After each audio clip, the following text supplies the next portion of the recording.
Saludos, señoras, señores, muy buenas noches. Bienvenidos a este programa, una semana más con ustedes, programa número 21 de nuestro Ni Más Ni Menos.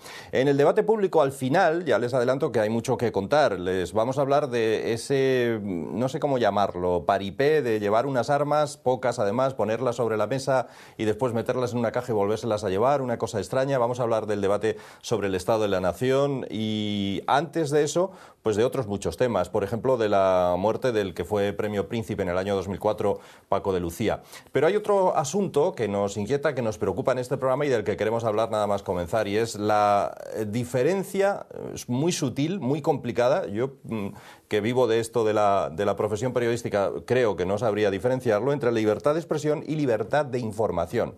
Vamos a ver si Gonzalo Botas nos aclara esto desde el punto de vista legal también, incluso. ¿Qué tal, Gonzalo? ¿Cómo estás? Pues muy bien, muy buenas noches. Es complicado, yo creo, ¿no? A ver, en el caso concreto yo creo que es complicado, es lo que tú dices. Desde el punto de vista teórico no tanto, ¿no? Porque hay una diferencia esencial. La libertad de información ampara las informaciones veraces en tanto afecta a la narración de hechos, de cosas que han ocurrido, y ahí cede la intimidad o el honor de las personas en aquellos casos que tienen interés público. Pero sobre todo, la libertad de información lo que exige es la veracidad de los hechos, ¿no? ¿Dónde está entonces la diferencia? En que la libertad de expresión, como máximo exponente de la democracia, de la participación política, lo que nos permite es exponer nuestras opiniones con absoluta libertad. Siempre, y aquí el límite no es tanto la veracidad de lo que uno dice u opina, porque uno puede opinar una cosa y estar equivocado, o incluso estar loco y no por ello tiene que callarse, sino el no ofender. Es decir, el límite de la libertad de expresión es que, como tiene reconocido el Tribunal Constitucional, es que las expresiones no sean intrínsecamente vejatorias, es decir, no sean insultantes, injuriosas, ultrajantes. Es lo que en derecho se puede distinguir entre el animus iniurandi y el animus criticandi, ¿no? O incluso el retorquendi en ocasiones. El retorquendi es el de devolver la ofensa, ese es el prototípico de la participación política y del debate político. Un político puede excederse en la crítica utilizando figuras o comparaciones que en la vida privada, por la calle, podrían ser tenidas como injuriosas, pero que en atención a la labor que desarrolla y sobre todo también en atención a la consideración pública que tiene su actividad, no lo son tanto. Pongamos un ejemplo. Pues lo que puede ser llamar a una persona cacique o caciquillo, que si se lo dices a un particular puede ser ofensivo, o incluso decir, este es un Bárcenas, a un político. ¿Qué estás diciendo? Pues que ha creado una trama de intereses y que actúa como él. Es decir, no le estás imputando necesariamente la comisión de un delito, sino que estás describiendo una conducta o un posicionamiento moral. Y esas críticas, que son críticas que van dirigidas básicamente a criticar la postura política o personal de un político, aunque no son las deseables, es decir, digamos así, no es la política bonita, sí también es una parte necesaria de la libertad de expresión. No podemos impedir que un político opine del político contrario, porque es relevante la opinión. Es decir, los argumentos ad hominem en política valen. Lo mismo que en la vida diaria uno tiende, yo por lo menos tiendo a rechazarlo cuando se presenta alguna alternativa. Bueno, es que este es no sé quién. No, si yo a lo que voy es a la idea. En el debate político, porque tú votas a una persona, la crítica se convierte en personal. Esa crítica personal, que en ocasiones es injuriosa, está amparada por la libertad de expresión. Claro, lo que tú no puedes decir de un político es que robó. Porque si dices que robó, tienes que demostrarlo. Y de ahí está la única excepción que hay en el campo penal. Si tú imputas a alguien que robó, no cabe la acceptio veritatis. Es decir, si tú me dices, yo te digo, tú eres un ladrón, me has robado, he cometido la injuria, porque lo que tengo que hacer es denunciarte en un juzgado y no denunciarte públicamente. Cuando te denuncio públicamente, lo que estoy buscando no es perseguir un delito, sino atacarte a ti. Por lo tanto, es una infracción penal. Pero en el caso político cabe la exceptio veritatis. ¿Por qué? Porque es relevante, porque su dimensión pública va mucho más allá.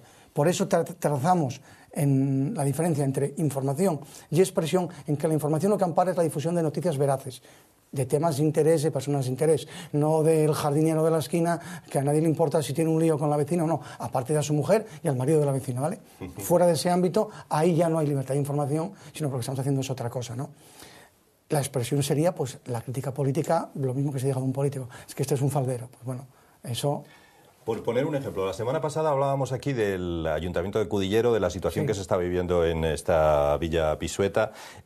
Por ejemplo, si decimos que el exalcalde de Cudillero es un cacique, ¿eso es un delito o no? No, no es un delito porque se está criticando una actuación política, una actividad política. Nos estamos refiriendo a su actuación Exactamente. política. Estamos haciendo una crítica denigrante o denigratoria de su forma de hacer política, de él como político, pero es crítica política. Los caciques es una figura de finales del 19, principios del 20, bueno, es una figura bastante más antigua, ¿no? Pero hablamos de esa España, de la España de los trienios, de la alternancia pacífica, en la que los caciques manejaban qué partido político ganaba o dejaba de ganar. Pues bueno, estás criticando una forma de hacer política a base, pues bueno, de dar de comer al votante.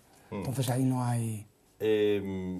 Ahora mismo los medios de comunicación distinguen libertad de expresión o libertad de información, porque uno pone la tele y lo puedes distinguir. ¿O? Fíjate, yo creo que ahí está uno de los problemas para mí, y como consumidor de periodismo, como ávido consumidor de periodismo. Yo creo que ahí está uno de los problemas de la crisis del periodismo, tanto escrito como radiofónico, como las propias televisiones. Dicen, o sea, hay una tesis que dice que la portera moderna, que es Facebook y redes parecidas, son las que acaban con el periodismo. Pero acaban con el periodismo porque el propio periodismo se deja acabar. Si el periodismo, en los grandes medios, en los medios de comunicación importantes, buscase la verdad objetiva y tratase de informar al lector, al radioyente, al televidente, tendría muy pocas posibilidades de competencia precisamente frente a Facebook, que no deja de ser, y Twitter, pues el gran altavoz de la rumorología actual.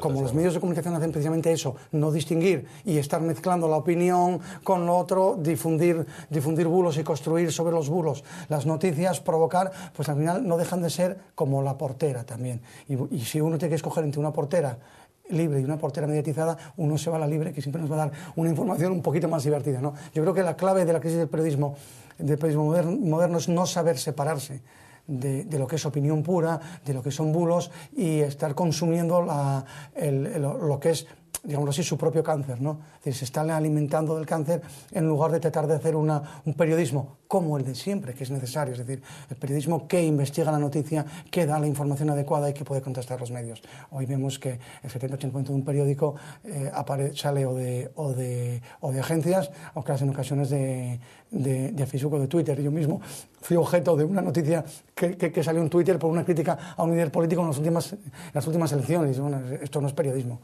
para mí esto es otra cosa, no es amarillismo. Entonces, bueno, quizás el amarillismo lo hace mejor Facebook, aunque su logo sea azul, ¿no? Y Twitter. Cuando estudiábamos periodismo recuerdo que siempre se nos decía una frase, y había un profesor que decía que libertad de expresión significa decir lo que uno quiere, pero, añadía él, eso no significa que uno, por la libertad de expresión y basándose en la libertad de expresión, entre en un teatro abarrotado de público y grite fuego, fuego. Quiero decir que con la libertad de expresión hay que tener cuidado porque podemos incendiar lo que sea, ¿no? Podemos armarla muy gorda. Ahí estamos. Luego lo que se exige es un uso responsable, pero eso ya es una cuestión moral, privada o propia. Es decir, ponemos un ejemplo, el programa de Jordi Évole de este domingo, a mí me parece bazofia. Objetivamente, y no lo vi, pero sobre todo porque es que la alternativa parecía mucho mejor. Bueno, me parece que Risto es un provocador. Todo el mundo habla de ello. Todo el mundo habla de ello. Yo además digo que no lo vi porque yo escogí a Risto Mejide, al que a otra mucha gente no le gusta. A mí me encanta porque es provocador, es puñetero, se ríe de sí mismo y se ríe del que tiene enfrente y va un poco más allá de lo que van los demás. No, me parece que tiene más interés lo que él hace. Pero yo pongo un ejemplo. ¿Qué ocurriría si con ese programa de Jordi Évole, antes de que termine el programa, un exaltado la lía en cualquier sitio? Pues tendríamos que hablar de otra cosa, ¿no? Es decir, esos límites... los mundos de Orson Welles provocó que gente se suicidara. Provocó suicidios. Entonces, es decir, es un granito... No, yo creo que el periodismo para mí es otra cosa, y al fin y al cabo de Jordi Évole podemos hacer la siguiente reflexión, que no es mía, es de un amigo. Dice, hombre, yo que me dé lecciones morales, un millonario que se saca la pelusa del ombligo, pues tampoco. O que me trate de defender a los pobres oprimidos, un millonario que saca la pelusa del ombligo y que gana dinero con ello, tampoco, ¿no? Es decir, yo creo que ahí hay que marcar también lo crédulos que somos, los espectadores, porque efectivamente hubo cantidad de gente que se lo cree. Vale, sí, pero fíjate que yo creo que esa creencia también tiene un punto de indolencia o de escepticismo, ¿no? Al final, porque nadie hizo nada. Es lo que hablamos, si alguien hubiese reaccionado mal, pero nadie hizo nada, la gente se tomó, bueno, una cosa más, quizás que estén mucho curados de espantos y que están tratando de pulsar a ver hasta dónde llegamos en aguantar lo que sea. La guerra de los mundos, la gente se suicidó, quizá porque metía más miedo un marciano que un político que al fin y al cabo lo conoces, ¿no? Y el 23F cambió poco, y me explico, puede haber habido lo que haya habido, pero nuestra vida siguió siendo muy parecida y una semana después pues estaban las noticias, estaban en la cárcel algunos de los implicados, pero España seguía funcionando, ¿no? Un poco lo de Galileo, no se seguía moviendo. Entonces, bueno, no produjo nada, 30 años después tampoco sería lógico que produjese nada espectacular, pero queda ahí la duda, ¿no? Que podía haberlo producido. Cuando gastamos nosotros aquí la inocentada de que PSOE, PP y Foro se iban a presentar juntos a las elecciones o que iban a gobernar el Principado, ¿eso qué es? ¿Libertad de expresión, de información? Eso es una tradición, ¿no? Yo creo que es una costumbre contra legem, que normalmente en derecho no vale, pero bueno, todo el mundo sabe que un 28 de diciembre, además de hecho se hizo bien porque el programa del 25... del 25, no, del 26, el del jueves no salió ahí, pero ya se emitió el sábado, evidentemente, y además tú tuviste la cautela de que nadie se lo creyese, no fuera a ser que se liara más, como decíamos antes con lo del teatro y el fuego. Bueno, Gonzalo, muchísimas gracias por darnos esta información, muchísimas gracias. Y a ustedes, señoras y señores, seguimos informándoles y además también opinando, porque aquí hacemos las dos cosas en este Ni Más Ni Menos. Enseguida con Rosa Trapiello y a continuación con el debate.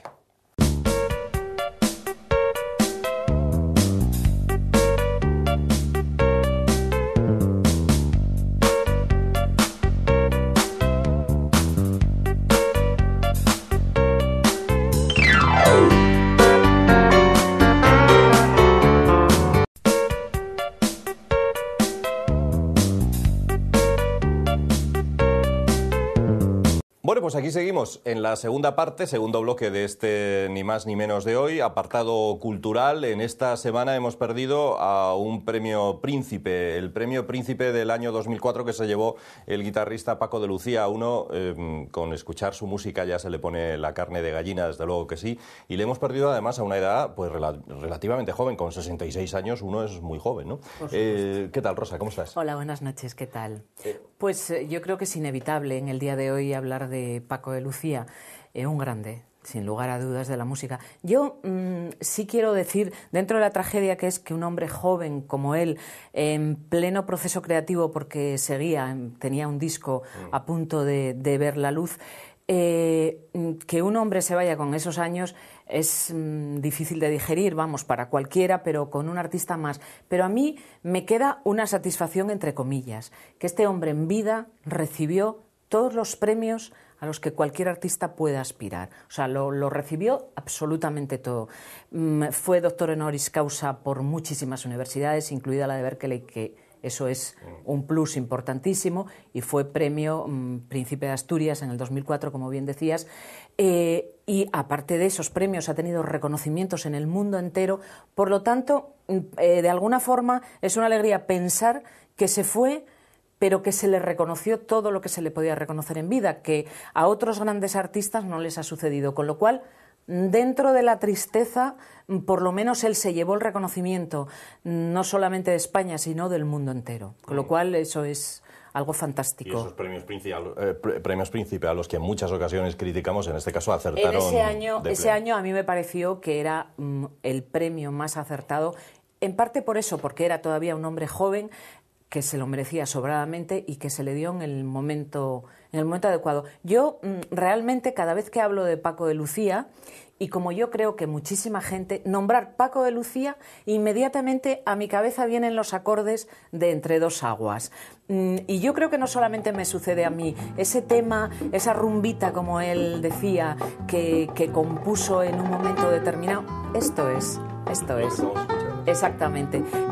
Ese tema que él compuso porque, como él contaba, estaban acabando un disco y la discográfica hay que acabar, faltaban temas, llamó, no acababa de salirle otro tema más, llamó a un bongo y a un bajo y se pusieron a improvisar y salió ese tema, ese maravilloso tema que consiguió, yo creo que fue en el año 72, creo, no estoy segura. Sí, es veterano el tema ya, desde luego. Y creo que exactamente fue ese año y consiguió estar en aquella época 20 semanas de número 1 en... Y la cantidad de versiones que se han hecho después sobre ese tema. Efectivamente. Luego él fue un artista, claro, completo. Tan grande es Paco de Lucía, sí. Para el que no entiende quizá de es tan grande por una cosa, para mí, que no soy especialista en flamenco para nada, es tan grande porque consiguió trascender una música que, como él decía, cuando él empezó, el flamenco solamente interesaba a los andaluces, no interesaba a nadie más, y es cierto. El flamenco era algo reducido a un espacio de España, Andalucía, y en muchos de los casos, en muchos sitios, incluso se despreciaba ese tipo de música porque se asociaba a una determinada etnia. Y consiguió que un tipo de música, el flamenco, que era exclusivo de una zona de España, hacerlo internacional. Consiguió que el arte, el flamenco, llegara a las cotas que llegó y que desde Estados Unidos hasta el último punto del mundo, incluido Sudáfrica, consiguiera que la gente se pusiera en pie y lo aplaudiera. A mí eso me parece que trasciende todas las fronteras como artista, y él lo consiguió, vamos, totalmente. Él empezó desde muy pequeño, él a los 7 años, no hay biografías tampoco escritas, hay muchos datos de él, pero él era un hombre muy discreto en su vida, hermético en su vida privada. Efectivamente, ¿no? En su vida privada, sobremanera, era un hombre muy hermético y nunca dio absolutamente ningún titular para ningún tipo de prensa de su vida. Él a los 7 años empezó a tocar la guitarra. Él venía de una familia que eran flamencos todos, aunque él nació payo, pero eran todos flamencos. Su madre, que se llamaba Lucía, la portuguesa, la apodaban, su padre, sus hermanos, y él a los 7 años empezó a tocar la guitarra que le enseñaba a su hermano. No hay detrás formación, porque yo creo que un artista a veces nace, lo llevan en los genes, o sea, este hombre era artista genético. Aunque luego se forme con el tiempo, pero primero nace el artista, ¿no? Él además contaba que no tuvo una formación, unos estudios, porque a los 10 años su familia era una familia muy humilde, ellos vivían del cante y de la guitarra, y su padre lo sacó de la escuela, porque había que tocar para comer. Y a los 12 años ya montó un grupo con sus hermanos, un dúo con su hermano Pepe, que es padre de una cantante de éxito también, Malú. Sí. Y con su hermano Pepe montó el dúo Los Chiquitos. Y ya con 12 años empezaron a ganar premios. Hay gente, voy a contarlo, bueno, igual la mayoría de la gente lo sabe, ¿por qué el nombre de Paco de Lucía? Pero bueno, a veces es una anécdota tonta, pero que hay mucha gente que no lo conoce. E igual que aquí en Asturias hay mucha gente que la conocen por el mote familiar o por un apellido tal, en Andalucía y en su tierra, en Algeciras, a la gente los nombres los asocian con el nombre de la madre. Pepe, el de Lucía, que era como se llamaba su madre. Y Paco, su hermano, el de Lucía. Y entonces él, su nombre artístico, pues Paco de Lucía. Que quitó esa es la razón de que él sea Paco de Lucía, no es un apellido, era que Lucía era su madre, donde él vivía en Algeciras, en la barriada, parece ser que había muchos Pacos, y entonces pues te distinguían por Paco el de Lucía, Paco el de Pepa, y él era Paco el de Lucía. Y como cuento, él a partir de los 7 años que cogió la guitarra, empezó a tocar. Y ya a partir de los 12 años él a los 17 años había recorrido ya medio mundo, con diversas agrupaciones y bueno, lo hizo todo con la guitarra. Él llegó a tocar jazz, bossa nova, y cuando él conoció el cajón peruano, ese instrumento que es un cajón, pues realmente. Indicas, exactamente, es un cajón con unas medidas determinadas. Él se quedó fascinado porque se dio cuenta que ese instrumento era exactamente el complemento del flamenco, de la guitarra, efectivamente. Sí. Y entonces él, a partir de ahí, bueno, de hecho, ahora mismo el flamenco contemporáneo parece imposible que no exista un cajón tocando en el flamenco. Y la guitarra es exactamente, y es imprescindible. Él lo abarcó todo, y los premios todos, desde Grammy, todo, lo ha tenido todo. Y yo repito que la mayor alegría es que él, en vida, recibió todo ese tipo. Rosa, él vivía en México, pero no estaba retirado de la música, ¿no? No, de hecho tenía un disco a punto de a punto de salir, que parece ser que ya le quedaba muy poco. Él vivía prácticamente en México ahora porque, vamos, él tenía casa en Cancún, en una zona de Cancún, porque se había casado en segundas nupcias con una mujer mexicana. Como él era un hombre de una vida privada muy discreta, pues prácticamente, pues eso, de su vida privada poco se conoce, que se había casado en la primera ocasión con otra mujer, con quien tuvo 3 hijos que ya son adultos, supongo que tendrá hasta nietos, y ahora estaba disfrutando de unos hijos pequeñitos, como de 10 años, y de los que estaba disfrutando realmente, y entonces él pasaba muchísimo tiempo en Cancún, en la playa, y parece ser, por lo que he leído, que la muerte le sobrevino jugando con sus hijos en la playa de un infarto. Pues es tristísimo. Bueno, a punto de salir nuevo disco, para la discográfica no ha podido haber mejor promoción también, tristemente, ¿no? Por supuesto, y aunque yo creo que Paco de Lucía no necesitaba promoción, todo lo que hacía pues se convertía en éxito, realmente no porque se convirtiera, porque sí, sino porque había llegado ya a un nivel de excelencia y de calidad, y con el paso de los años, que yo creo que ahora mismo posiblemente estuviera en el mejor momento. Dicen que cuando conoció a Camarón a final de los 60, ahí fueron 2 años súper fructíferos, unos años, como 10 años, estuvieron trabajando juntos, súper fructíferos. Yo soy de la opinión que realmente Camarón revolucionó el flamenco, pero el que lo hizo internacional fue Paco de Lucía. La simbiosis de los dos, pues parece ser que para los especializados en flamenco ha sido el no va más. Eso dicen, sí. Sí, pero yo desde luego creo que Paco de Lucía fue... ¿Y hay quien lo pueda sustituir en ese título? Yo creo que ahora mismo no. Es difícil, ¿eh? Yo creo que va a ser muy difícil. Que compañeros de él lloraban amargamente, guitarristas, diciendo que no hay sustituto para Paco de Lucía. No lo hay. No sé si este es uno de esos casos en los que le aprecian más fuera de España que en España. No. Yo creo que no. Aquí le apreciamos bastante. Yo creo que no. Yo creo que fuera de España Paco de Lucía era un ídolo, y en España también. De hecho, en Andalucía deben tener un luto total. O sea, porque además él consiguió ser súper querido en su tierra. O sea, y en el resto, o sea, él allá donde tocaba arrasaba. La gente se volcaba en cualquier país, o sea, daba igual que fuera en Estados Unidos, que fuera en cualquier sitio de España. Él consiguió lo que muy pocos consiguen, ser profeta en su tierra. Y desde luego supongo que en Cádiz habrá un luto total, porque sus restos van a venir a España y van a venir se le va a rendir homenaje en su tierra. Sí, en su Algeciras natal, indudablemente. No sé si quieres añadir algo más, No, Rosa. que es una pena que se vayan. También se ha ido un asturiano de la misma forma por un infarto de miocardio, que fue Plans, que también es... Compañero de esta casa, además, porque aquí grabó una serie de programas. Es una pena, no tiene nada que ver con Paco de Lucía, Sí, pero hemos tenido una semana... Pero sí, el tema de los infartos de miocardio y bueno, las muertes prematuras es una pena, y bueno, que esperemos que algún día volvamos a reencontrar todos a Paco de Lucía con esa magia de las 6 cuerdas y el cajón. Bueno, desde luego su música le hace inmortal, porque podemos escucharle en cualquier momento. Totalmente. Muchas gracias, Rosa, y enseguida vamos con el debate. Gracias. Les emplazamos a ustedes para eso, para el debate que va a tener a continuación lugar en nuestro Ni Más Ni Menos de hoy. Hasta ahora mismo.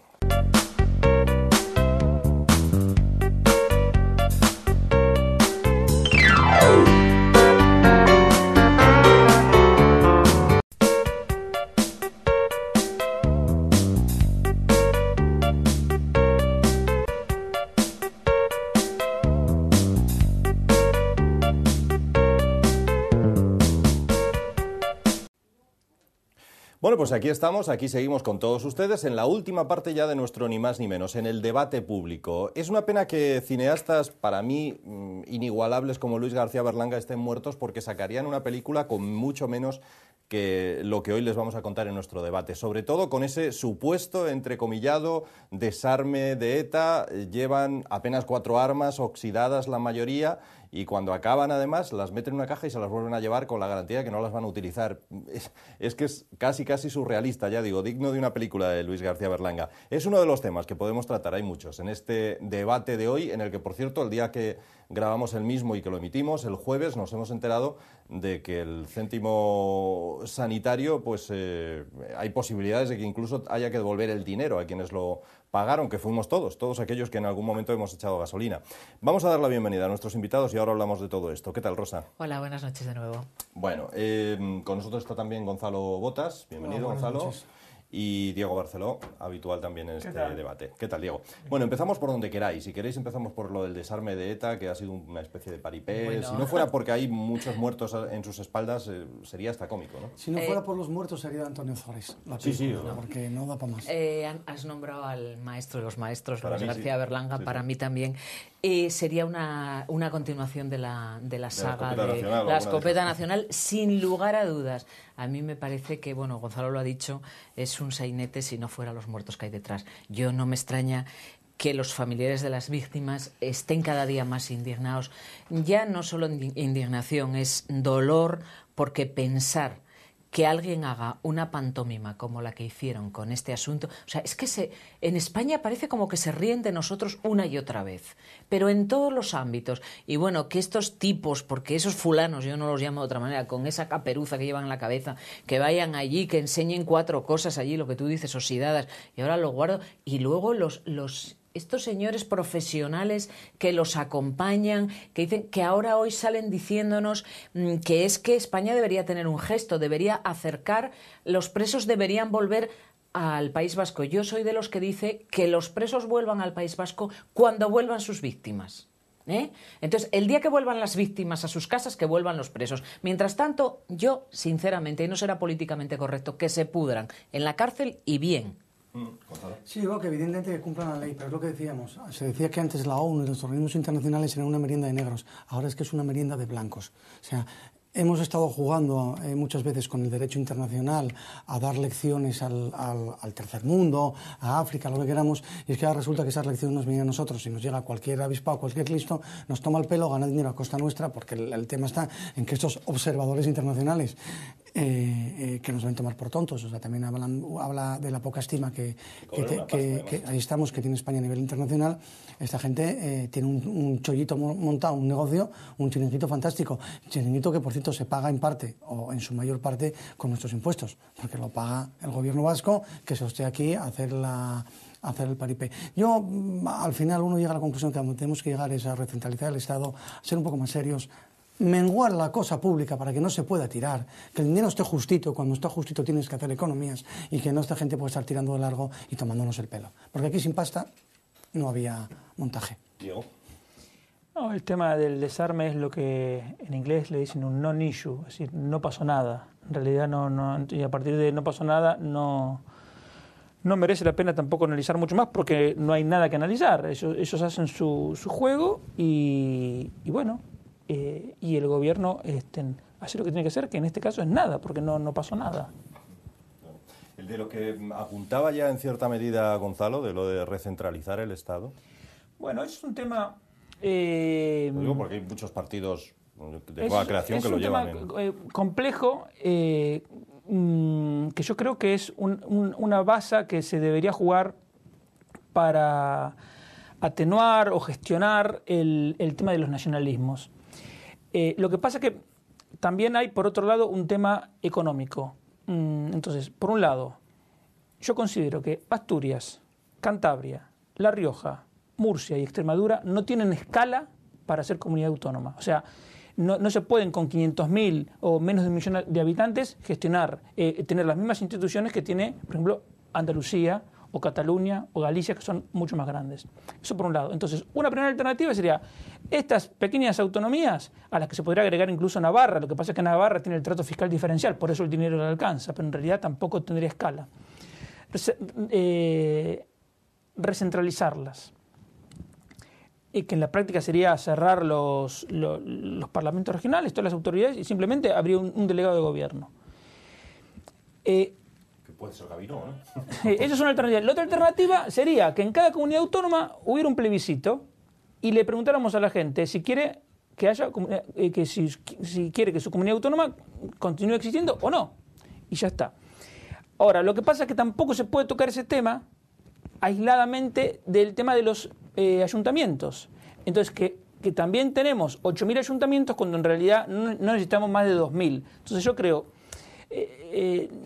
no es fácil decir tampoco por dónde hay que empezar, pero una de las cosas que habría que hacer es aumentar la escala del ayuntamiento a no menos de 20.000 habitantes, 25.000 habitantes, para que de esa forma se pueda desaparecer las diputaciones, y cuando uno tiene armado el tema de los municipios, bien, entonces puede decir, bueno, ¿y ahora qué hacemos con las autonomías? Empezamos de abajo arriba. Claro. Rosa. Pues muy complejo, lo veo, pero le doy razón a Diego en lo que dice. Habría que empezar desde abajo por los ayuntamientos y luego continuar por la... Pero es complejo y complicado y luego van a entrar muchos intereses que va a costar mucho trabajo. Sí, al final es lo que estaba planteando Diego es muy, muy parecido a lo que ha planteado ayer Alejo Vidal-Quadras, porque precisamente ha dicho casi lo mismo que Diego, pero con algún matiz, ¿no? Ha dicho, hay que reordenar los ayuntamientos y al tiempo repensarse o suprimir, él ha ido un poco más allá, lo ha dicho ya de frente, el Estado autonómico. Y él, partiendo de ese esquema, que a mí me parece un buen esquema, es decir, vamos a hacer una distribución racional de competencias con ayuntamientos más grandes, vamos a suprimir los estados autonómicos, que hasta ahora lo único que han generado en lo que son competencias legislativas son disfunciones. Es decir, no hay nada bueno por la vía de la legislación que nos hayan aportado un Parlamento autonómico hasta ahora. Nunca. Además, yo aquí sí que soy rotundo, es decir, no hay nada distinto de lo que se puede hacer en el Parlamento Central, eventualmente en el Senado, en Madrid, de lo que se ha hecho aquí. Se ha puesto el hecho diferencial, la codificación del derecho asturiano, pero bueno, eso es una cuestión científica que lo podía haber hecho el RIDEA, como de hecho lo hizo, sin ningún problema más, ¿no? Pero lo que iba... Alejo sí admite una variante o plantea una disyuntiva. En esa supresión de las competencias legislativas autonómicas, un minigobierno o gobierno autonómico que sea un ejecutivo autonómico, una forma de descentralizar, es decir, algo más que una mera delegación de gobierno, porque la delegación de gobierno al final no tiene sentido, es crear una autoridad más para coordinar Policía Nacional y las delegaciones de los ministerios. No tiene mucho sentido, ¿no? Él plantea una posibilidad que ya está en la Constitución, es decir, tampoco es una innovación, ¿no? El Estado autonómico hoy lo vemos como una cosa necesaria, que no había otra salida. No es cierto, en la Constitución del Estado autonómico se planteó como una posibilidad, se plantea autonomías de primera y de segunda, eran no solo velocidades, como se vino a decir fuera, sino también posibilidades, ¿no? Se planteaban las históricas, que yo además coincido con Alejo en que serían... El hecho diferencial está en Cataluña, en el País Vasco. No hay ninguna otra más consistente. La insularidad, si quieres, pero es una cuestión más geográfica que si quieres, cultural, ¿no? Son las dos únicas que si llevamos, y eso es un hecho, más de 100 años con planteamientos de tensiones centralistas. En el resto es un fenómeno más o menos novedoso, ese intento. Sí se podría plantear una autonomía para esas dos, y el resto tener un Estado central con unas instituciones meramente descentralizadas. Ya digo, como alternativa, o descentralizamos todo, o si acaso lo mantenemos allí donde políticamente podemos considerar que es imprescindible. Si efectivamente hay un 50, 60, 70% de la población de una comunidad autónoma que se siente distinta o que siente que tiene un hecho diferencial, aunque ya digo que yo soy más racionalista que de sentimientos, pero bueno, eso está allí, hay que responder, ¿no?, a esa idea política, y además haciéndolo bien, es decir, descentralizando, otorgando autonomía en lo otorgable, que evidentemente ya hemos visto que la educación y la sanidad es un auténtico disparate, lo que se ha hecho, y la justicia, 3/4 de lo mismo, porque allá ya está problemas para comunicarse entre juzgados de muchas partes de España, cuando hablamos, estamos llegando ya a otra autonomía, y hay veces que no la atienden, y que tienes problemas con la tarjeta, no. Ya digo, que descentralizando o dando autonomía en lo que se puede dar, la solución correcta sería hacer yo creo que sería hacer ese esquema, ¿no? Crecer en dimensión la administración más inmediata, la que sufre y disfruta al ciudadano, que son los ayuntamientos, y crecer la administración central, dejando unos órganos intermedios con poco más o menos que labores de mera coordinación o adecuación en según qué casos. Porque también el tema es el siguiente. Por ejemplo, cuando uno dice vamos a agrandar los municipios, hay otro tema en el medio que son, por ejemplo, las policías locales. ¿Por qué tiene que haber una policía en cada municipio? O sea, entonces, simplemente con que hubiera una policía autonómica, claro que luego habría que ver si la autonomía va a desaparecer, entonces a lo mejor podría tener sentido la policía local, pero lo que no tiene sentido es cómo está ahora.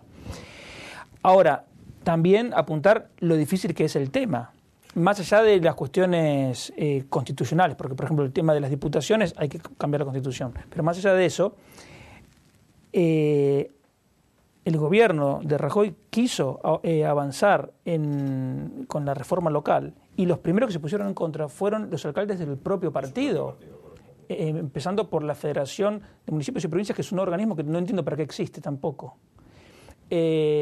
Bueno, en este caso sí se justificó para poner palos en la rueda de la reforma. Entonces, sí, lo que decía Gonzalo, ampliando municipios, se podría llegar, como es en Francia o en Inglaterra, 2 niveles de gobierno. Un municipio grande y el gobierno nacional. Que además es nuestra tradición y tradición heredada o recibida precisamente de esos años de dominación napoleónica en España, porque nuestro mapa de provincias está definido en aquel momento a imagen de ellos. Sí, pero hay que darse cuenta que detrás de todo esto que estamos hablando hay muchos puestos de trabajo y muchas personas, con lo cual las cosas se complican porque como este país, los trabajadores públicos han engordado de una forma en los últimos años monumental, ahora arreglar esto supone mandar a la calle a miles de personas. No, pero eso no sería problema, porque con llevar la tasa de reposición a 0, y además el gobierno nacional necesitaría más gente porque tendría que hacer más cosas. Pero eso es muy complejo. Entonces, bueno, tendría algún arreglo. La idea es complicada, ¿no? Yo lo veo complicado realmente. Bueno, no sé si entre vuestras aficiones... Pero permíteme, imprescindible.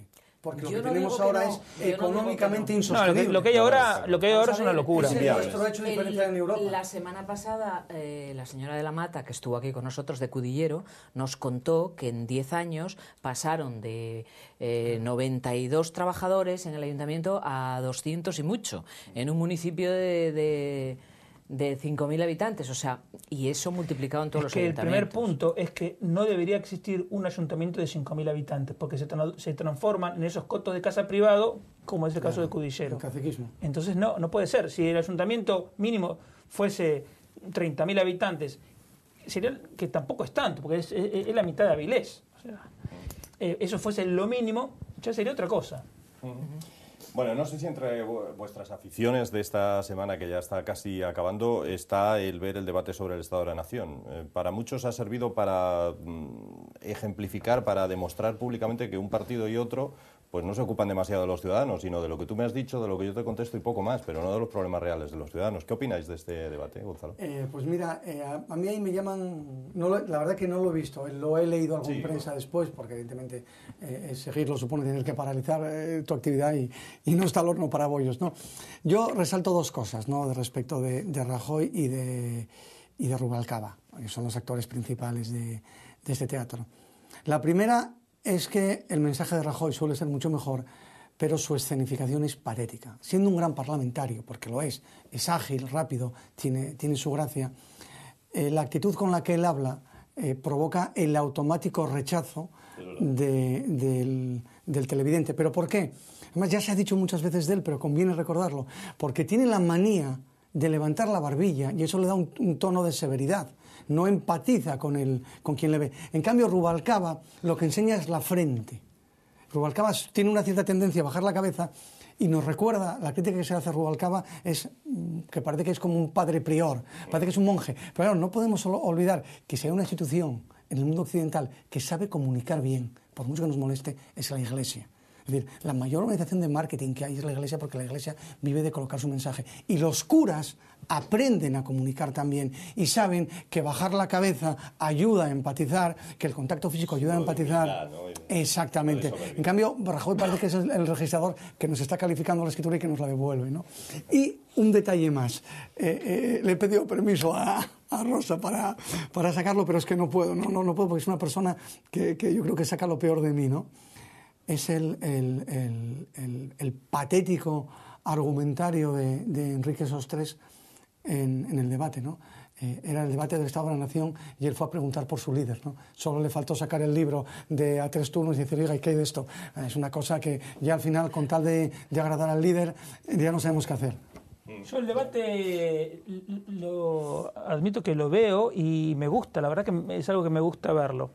Todo en esta vida. Sí, y lo primero que no entiendo es la fecha, porque si el debate se hubiese hecho la semana que viene, Rajoy podría haber argumentado, ya podría estar mostrando el primer dato de creación interanual de empleo. O sea, ahí siguen mostrando una ingenuidad en el marketing asombrosa.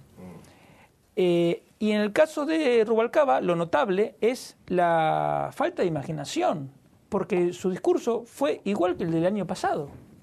Digamos, yo entiendo que su posición es muy, muy complicada, porque él se está dando cuenta que la economía empieza a mejorar y él se queda sin discurso, porque ya no es que entonces que la crisis es igual para todos, que nadie puede con ella. Si la economía empieza a levantar, ¿qué van a decir?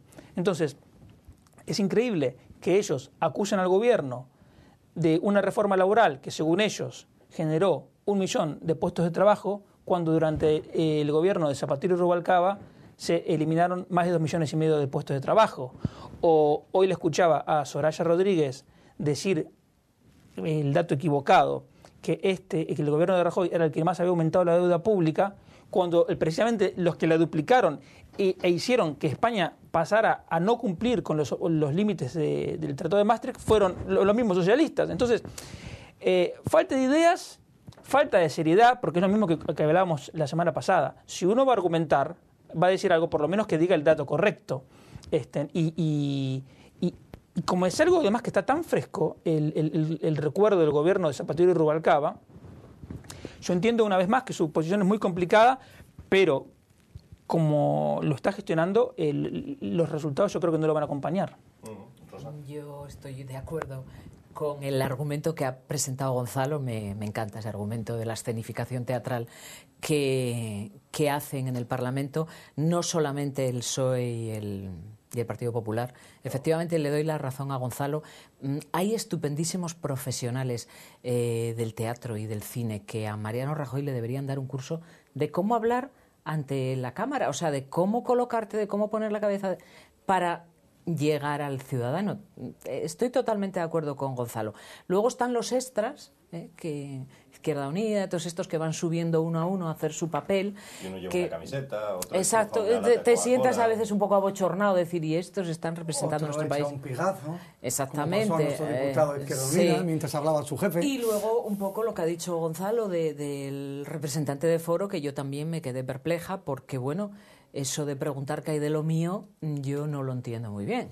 Porque, bueno, si el jefe tiene problemas, pues que los arregle él. No creo yo que sea un sitio, el Parlamento Nacional, para decir, oiga, que es que ustedes están haciendo una campaña de descrédito contra mi líder. Hombre, yo no sé si la están haciendo o no. A mí no me parece el lugar y no me parece serio. Estamos a otra cosa. Estamos a lo que estamos. El que se tenga que defender, que se defienda solo. Que sabe sobradamente defenderse. Yo no sé si esto fue voluntad propia o imposición, pero a mí me produjo risa. Y luego yo quisiera entrar un poco, que igual Diego también de esto tiene más opinión que yo, a las medidas que ya presentó Rajoy en cuanto a esta medida que a mí me llamó la atención de tarifa plana de los 100 euros para la seguridad social de los contratos de nueva creación. Yo, a priori, eso me ha gustado, pero luego, cuando viene la segunda parte y te dice que tú tienes que tener al trabajador los 3 años obligatoriamente, porque si no vas a tener que devolver lo que no pagaste, a mí eso ya no me gusta, porque claro, tú puedes tener la mejor voluntad, pero a lo mejor las cosas te van mal y tienes que despedir a ese trabajador al 1 año y medio. Entonces, si tienes encima de la espada de que vas a tener que devolver la... No, yo creo, no sé, si tú haces una bonificación que sea sin esas contrapartidas. Es mi opinión. A lo mejor tú como economista tienes otra visión. Mira, desde un punto de vista económico, el último impuesto que se rebajaría, que habría que rebajar, son precisamente las cotizaciones sociales. Y mucho menos si es una cosa temporal. El impuesto cuya rebaja generaría el mayor impacto en actividad, inversión y empleo es la reducción del impuesto a sociedades. Si Rajoy anunciara hoy que durante 10 años el impuesto de sociedades va a bajar 1 punto por año, bueno, es una revolución lo que podremos vivir en actividad económica. Ahora, las cotizaciones sociales. El empresario, cuando va a contratar a alguien, piensa en cuánto le va a generar, qué valor va a añadir ese nuevo puesto de trabajo. Entonces, si son 200, él saca la cuenta completa, con salario, cotizaciones sociales y todo lo que tenga que agregar. Entonces, si uno rebaja eso de manera temporal, el cálculo de cuál es el valor añadido mínimo que necesita no va a cambiar. Entonces, luego esa bajada de... Entonces la decisión no tiene mayor... En el corto plazo puede ayudar, pero a largo plazo es irrelevante. Volviendo al debate, yo voy a contradecir una de las cosas que ha dicho Diego, y además citándolo él, de las muchas conversaciones que hemos tenido sobre el tema. Yo creo que Rajoy, adelantando el debate, ha sido tremendamente inteligente, por lo que hemos hablado muchas veces del príncipe. Es decir, lo malo todo de golpe y lo bueno de a poco. Sí. Porque además logras dos efectos. Primero, si pierdes el debate, a la semana siguiente das una buena noticia y nadie se acuerda de que tú lo has perdido.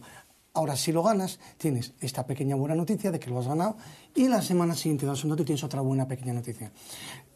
De esa forma, ¿qué haces? Que las buenas noticias que este gobierno pueda dar vayan calando como el orvallo en la tierra. Porque al final Asturias, si es verde, es por el orvallo, no por cuando llueve torrencialmente.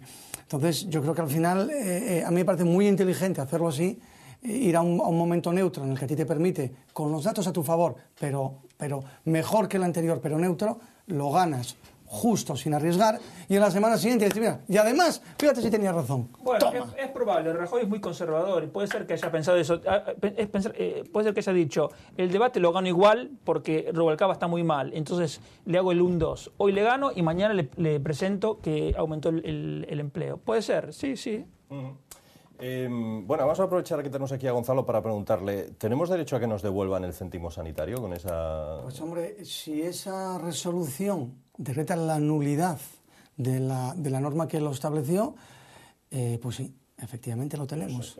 Eso es muchísimo dinero. Si todos tuviéramos factura y todos fuéramos a reclamarlo, claro. A ver, ¿qué puede ocurrir? Que como siempre se saque una norma que lo excepcione. Es decir, se regule ex post y se trate de hacer eso. Para mí tendría el mismo efecto. Yo, si la noticia es exacta, estoy contentísimo, porque yo hace 3 años he comprado mi gasolina con tarjeta de crédito, por lo tanto, la prueba de lo que he pagado de más la tengo ahí. O sea que vamos, voy a ir con las facturas en la boca a presentarme en la ventanilla, que te voy a decir, devolución de ingresos indebidos. En principio son ingresos indebidos y hay unos plazos desde que se puede ejercitar para hacerlo, y yo... Ya digo, con las cautelas de no conocer exactamente qué dice la resolución, pues bueno, vamos a planteárnoslo, porque puede que llenemos unos cuantos depósitos. Bueno, es un céntimo, que además no es un céntimo, es más de un céntimo, pero... No conozco, me enteré ahora y tampoco no tengo para hacer una valoración, pero sería estupendo si para los que tengan guardadas facturas, no es mi caso, que puedan reclamar el céntimo sanitario. De todas formas, si la devolución del dinero, que escuché la cifra de 13.000 millones de euros, genera un agujero en las cuentas públicas, no van a subir otro impuesto, así que para el caso estamos igual. De algún sitio tiene que salir. En Asturias 363 millones de euros sería, según los cálculos que han hecho. Qué barbaridad.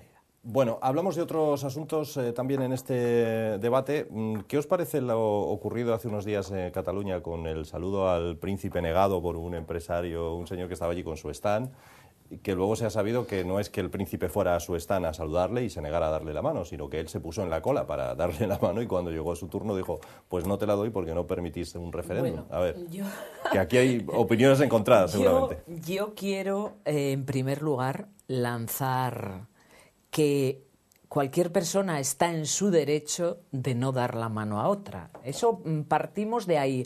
O sea, yo no lo llamaría descortesía. Yo en un principio cuando oí la noticia pensé que el señor estaba en su stand y que, él contrató un stand, pagó por él y el príncipe había ido a su stand. No fue así.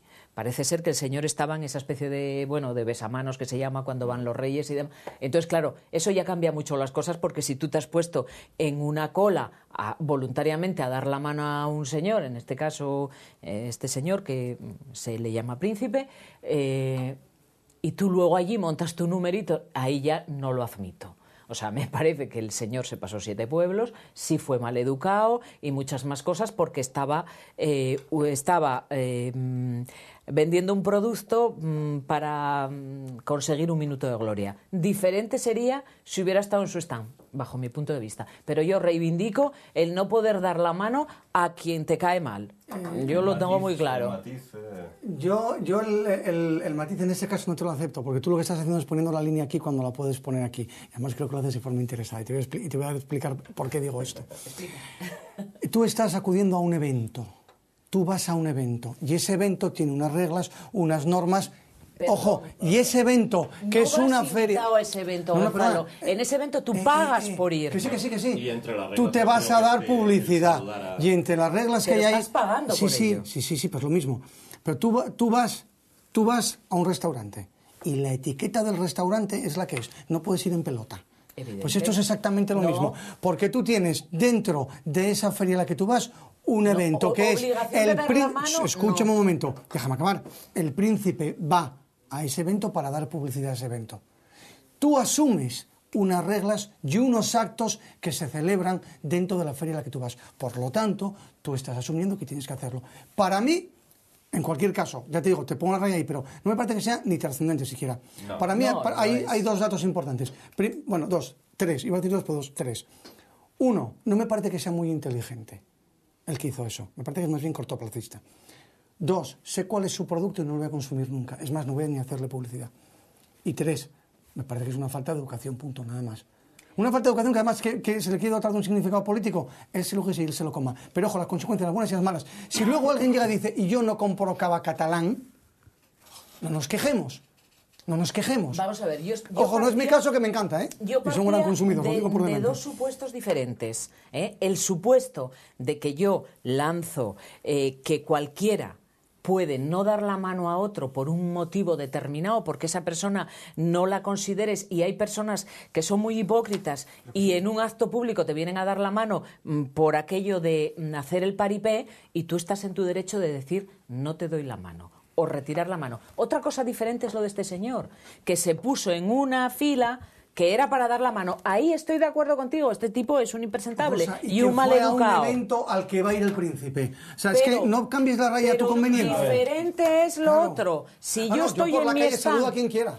Oye, yo en el funeral de mi primo me vino el exalcalde de Oviedo a mi padre y a mí a darnos la mano y no se la dimos. Vale. Llegó y se colocó en primera fila. Voy. ¿Qué pintaba allí el alcalde en primera fila? Pues ¿Quién le invitó? Gonzalo, claro, es decir... Yo creo que más allá del acto individual, que por supuesto denota falta de educación, es sintomático del ambiente que se vive en Cataluña, en el que no es de descartar que esta persona simplemente haya querido congraciarse con el poder. Sí. Porque vaya a saber si a lo mejor tiene un contrato con la Generalitat, vaya a saber si tiene una subvención, entonces dice, yo por si acaso, entonces es realmente se ha llegado a un nivel de, no sé cómo llamarlo, pero también que me pongo en el lugar de la gente que está viviendo esa opresión nacionalista, porque la verdad parece exagerado, pero en un punto es una opresión. Y entonces, qué bueno, que cada uno trata de hacer las cosas, dice, bueno, ahora toca ser nacionalista para que nos vaya mejor, bueno, lo hacemos. Bueno. El poder de lo que decíamos. Sí. El problema está en el tamaño que tiene el poder. Claro. Cuanto más pequeño sea el poder, menos van a condicionar tu día a día. Bueno, terminamos. Solamente un minuto reservado para Rosa, que sé que quería quejarse de esas pintadas que han aparecido en un monumento como es San Julián de los Prados. El monumento de San Julián de los Prados han aparecido esta mañana pintadas, una estrella de David, pero claro, es piedra, y con un spray fosforito han pintado varias paredes.